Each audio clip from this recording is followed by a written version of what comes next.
We have completed the December matches and it was not an easy task. We take 4 points with us into January. We lost against Heidenheim and Wolfsburg. But then we managed to turn the game against Hoffenheim and we score 2 goals.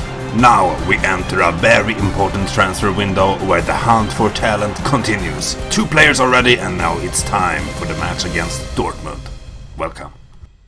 We have 2 new players who will start most of the games for the rest of the season, as I feel confident that we will be able to stay in the Bundesliga. It may be a little bit too early to bet on some young players who are not quite up to par, but we must dare to take risks in order to achieve long-term success. We play a good game against Dortmund, but it's Jadon Sancho's dream goal that ultimately means we don't get any points. I am delighted that Romeo scored his first goal for the club on his debut. We have collected 18 points in 17 games and are staying alive in the league. Now some transfer news. Pontus Dahbo from BK Häcken, where we signed Romeo from, is ready for the club. It will be quite a big deal, but as I'm confident that we will manage to stay in the top division, I know that this money will be well invested. Dahbo will also take place in the starting 11 every game if fit. He is only 18 years old. Frankfurt makes it difficult for us and we lose, but we bounce back some against Union Berlin, where we take 1 point, thanks to a great pass from Dahbo to Manu. You have to remember that most matches every young player I've talked about are playing at least 20 minutes each game, so I must say that we are doing very well. We surprised the whole of Germany when we beat Leverkusen 1-0, and it is VIlhelmsson who scores the goal, but the game after against Mönchengladbach will be a loss. Now I want to talk a little about developing players who may not look like they can become a player in the Bundesliga. Swedish, for example, is a player who could be an okay player possibly in the Bundesliga, but it would require a lot of matching and good performances. But by giving these young players the chance, and by that I really mean that they get to play a lot of matches, other clubs will likely become interested in the players as they get to play at a young age. When you play with a team like Darmstadt, it can be worth focusing on developing this type of player as long as you feel confident about being able to stay in the league you are in. Should you be relegated when developing young players, then you have failed, as the long-term economic profit disappears. Can we sell a bunch of young players for 1 million euros or maybe even 2, then we have the opportunity to find better talents and thus make the club develop in the right direction. Right now, the newly acquired Jeng plays as a left back, mostly for him to get playing time. Within 2 years I hope he will be able to make a starting place as centre back together with Riedel, who is another young talent in the club who played in Darmstadt for a long time.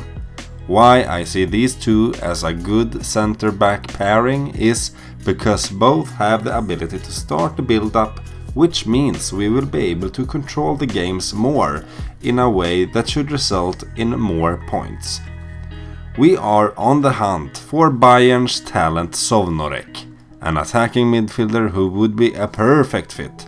We will see how much money we can trade for this summer, but he is the top priority. Now we are facing Stuttgart and we are playing at home.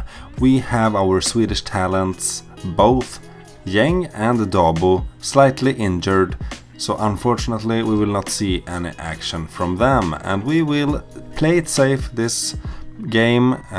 Kempe, Malem will play as attacking midfielders and VIlhelmsson and Manu will be the strikers. We will take it a bit easy here with the talents like Selic, Torsiello and Arania. Torsiello has not developed as I wished, so we will see if we can get some money for him in the summer. The reports say he has 4.5 potential ability. I am not sure we will see that, because we have not seen any development at all. Which makes me a little bit worried, because he is 19 now and yeah, it's time to show some progress if you wanna play in Darmstadt. Alright, we have played the first half and we didn't create anything. This tells me we do not really need 2 strikers for this game because it won't help us at all. If we can't create a single scoring opportunity, we really have to make a change. So how can we make a change when we play like this? I'm not really sure, but I might want to do something like this. We want to keep VIlhelmsson on. We also make Holland attacking as a wingback. We will have a central midfielder and on attack. He will move up and work like a striker when we have the ball, but will be more defensive and maybe try to win some for us on the midfield when we fight for it. I will actually put Malem down as an attacking central midfielder and put in Arania, our youngster. I will also remove pass into space. I will reduce the tempo to standard, and probably I will not make any more changes than this. My goal with these changes is to have a bit more control of the ball, a bit more possession maybe, but we are a weak team in the Bundesliga, so it might be a bad decision if they punish us by counter-attacking more if we lose the ball in the midfield. We will see how it goes. It didn't pay off. We lost 1-0 and Angelo Stiller made a goal. It looked like this. And this is the last thing you will see in this episode. And as you can see, we are 4 points away from Eintracht Frankfurt. So it's starting to get a little bit scary each time we lose. So I hope we can start winning again to bring in some easy points and be confident to play young players, etc. Have a good day.